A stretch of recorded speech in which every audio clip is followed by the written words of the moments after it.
students, welcome for the ENT segment. Myself, Dr. Deepak, will be discussing this question. The question was, all are seen due to the complication of otitis media except. So before starting this MCQ, before going in the depth of the recall choices, I'll be telling you what is the context of this topic. Context of this topic was CSOM, chronic suppurative otitis media, and we classify in two categories. First of all, learn the basic concept. Tubotympanic attico-antral. If you focus your eyes on the image, option A, upper part, attico-antral, and option B is for tubotympanic. Now from attic, the word itself is explaining the disease going into the antral epitympanum, and from epitympanum, from mastoid, is leading to a long list of complications like extradural abscess, subdural abscess, meningitis, brain abscess, lateral sinus thrombophlebitis. In this long list, first of all, let us learn few expected MCQ for the upcoming NEET examination, which is the most common complication. If the examiner asks you the most common, it is meningitis, and if the examiner asks you the second most common, always remember it is autogenic brain abscess. Which lobe? Temporal lobe. Always remember.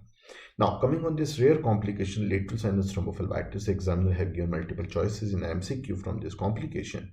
So let us learn what is lateral sinus thrombophlebitis. What is the presentation? What is symptom sign of this complication of lateral sinus thrombophlebitis? There is thrombosis, thrombophlebitis of the veins in the temporal region. Most common presentation will be because of microemboli. Just remember this point, because of microemboli, the patient have very spiky fever.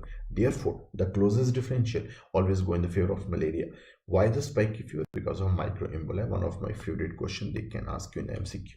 What this fever known as is hectic fever, or also known as Pickett-Fence fever. Two important points. With the help of this MCQ, I'm giving you all the expected MCQs for the upcoming examination.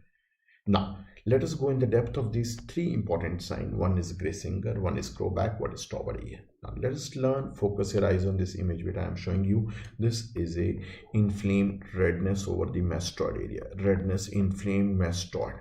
This is one of the earliest signs of mastoiditis, what we call, I'm confident everybody must be aware of this point, we call it as ironing of the mastoid. We use a word, ironing of the mastoid. Now, if this patient land up with complication and if there is a edema, over this region, we use a word, Graysinger sign. So what is Graysinger sign? Is edema over the mastoid veins, because of microemboli, because of thrombosed vein. And because of thrombosed vein, if there is edema over the retinal vein on eye examination, we get Crowback sign. And Tauber ear sign is because where is the finding where you press the neck vessel and there is no change in the ICT, because of there is no communication because of thrombosis. So Tauber ear sign, Graysinger sign, they are important findings in lateral sinus thrombosis. Now, one of the CT finding, radiology finding, is your empty delta sign. Sometimes the examiner use the word delta sign. Empty delta sign is a contrast which outlines the triangular filling defect which represent your thrombus. But what is the worth remembering point? Just concentrate this sign, empty delta sign, is seen on contrast enhanced CT or MRI. It is never on non-enhanced contrast CT or non-contrast MRI. Important point to be noted. Clear? So these are the important signs related with your lateral sinus thrombophlebitis. Let us go to the choices now. Delta sign, yes, is finding of lateral sinus thrombophlebitis. Graysinger sign, yeah.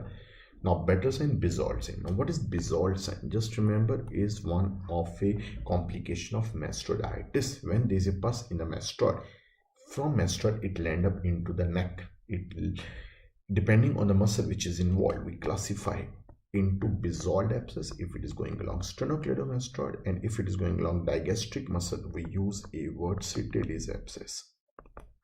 So option A, B, and D, they are related with the complication of CSOM. And battle sign. Now, what is battle sign? It's something to do with the trauma, head and neck trauma. There is a ecchymosis over the tip of the mastoid, just beneath the tip of the mastoid, post-auricular region. This is your battle sign related with head and neck trauma, nothing to do with otitis media. So among the four choices, the right answer will be C choice. Clear? A very strong message given by the Central Institute Examiner ke beta, in upcoming days focus on the concepts, only concepts. Never mug up the things.